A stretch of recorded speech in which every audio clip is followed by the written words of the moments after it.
yesterday, and let's see how he does today. Very soft, nice start. Really relaxed and open and letting the horse use itself. Soft and then take off. Here he'll have to get the change. Now you saw a lot of movement there in that change. Again, he gets it cleanly, but not necessarily as invisible as the judges might be looking for. Yeah, I think the horse got a little confused there for a second. It'll be interesting what the judges did with that. That's basically where the last fence was yesterday in the warm-up, and I think the horse thought he was going to turn right. So I think he changed leads twice there. We'll see if the judges caught it. Yeah. But Harrie did a really good job to try and give him a moment and let him make the lead change. It's hard to do that when you're in the moment, but Harrie gave him a second, got the change. They seem to be back on track right now. Yeah. Again, it's these small, subtle little things in the hunters that matter, because they're looking for that beautiful overall picture. And when any kind of little thing like that can get in the way, then it disrupts that picture, and maybe a little bit of a rub coming into that double. And this is the essence of these, what makes a really good hunter rider and a really good hunter horse is these details. You know what I mean? These riders are so precise in what they're doing. That was a softer change there. Yeah, much softer change. Harrie gave him a minute, didn't rush the idea, let the horse get balanced and ready for it. And again, I mean, like we would teach any kid out there learning to ride, you wait to the end of the ring to get that change. And Harrie in the hunters, that's a big thing, just letting the horse get to the end of the ring. Oh, really jumped that well. Yeah, and then at that corner looking for the lead change. But here, lands on the left lead. This is an experienced horse, but most of these horses compete in rectangle rings that are not quite this big, so it's a little more obvious to the horse, you know, what direction they're going to go and whether they're going right or whether they're going left, and they can anticipate that. In this big, beautiful grass Grand Prix field, the horse might make a mistake if they're not entirely sure where they're going next. Yeah, exactly. It's easy to kind of go each direction because it's like they're out in a big pasture. Beautiful drop. Release there. Yeah, really finished well there.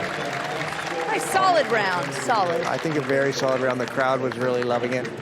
You see his team there, was really excited for him. It looks like. And now we're going to see it back to back. You know, you just saw one Olympian for the Dutch team, and now you're going straight to another Olympian from the Dutch team. But Harrie's getting to sit on a horse that's done this a lot. You know, it's a very good move with this horse. He won the first day. I don't think I've ever seen Harrie quite so excited. I know. He was pretty excited to win an under saddle class, but this horse has done it before. He's not going to be surprised when he goes right to the first jump. Harrie's got a plan. He's got a plan. He's sort of entering the arena a little bit to the right so he can get himself a nice shot, and he's taken the inside line to the first jump, going inside the barren hedge.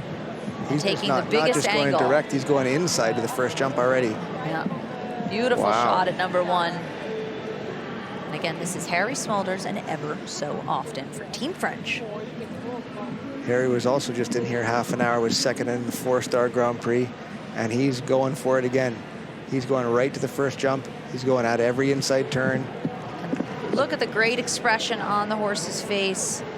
And this horse, of course, the winner of our under saddle, like you said, and you can see that with that beautiful pointing of his toes and that soft, light gallop that he has. And then he'll keep the counter canter here. Wow. Harrie's picked up.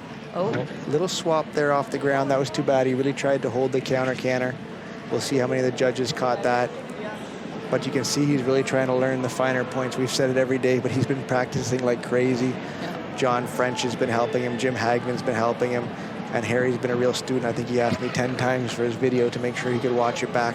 Absolutely. I was chatting with him yesterday after the class, and he was saying, you know, oh man, I didn't realize how much went into it and how difficult it really is to get that beautiful consistency. You know, it's one thing to go out and jump meter 60 and big jumps and clear the jumps and go as fast as you can.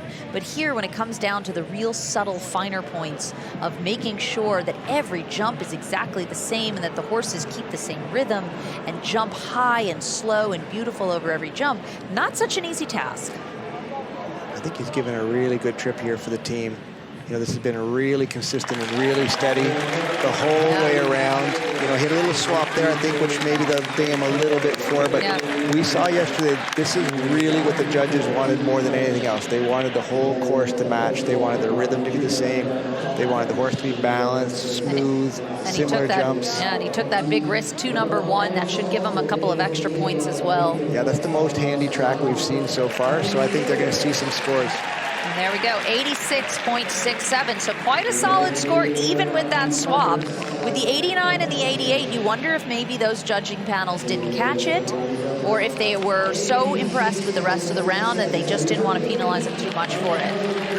Yeah, I think that they probably couldn't see it from every angle, which is fair on this big field, and that's part of the sport. That's why we give them all those different perspectives, and I think they're definitely rewarding him for how aggressive he was on the track, how good the consistency was everywhere. You see in that replay, every jump looks the same, everything looks smooth. Yeah. For the winner of this first competition, 92.33. Look at that smile. Thumbs up, and a well-deserved win for Team French. Team French is going to be super excited with that score, and on top of that, a European on top. Absolutely, not an American or North American coming in for the win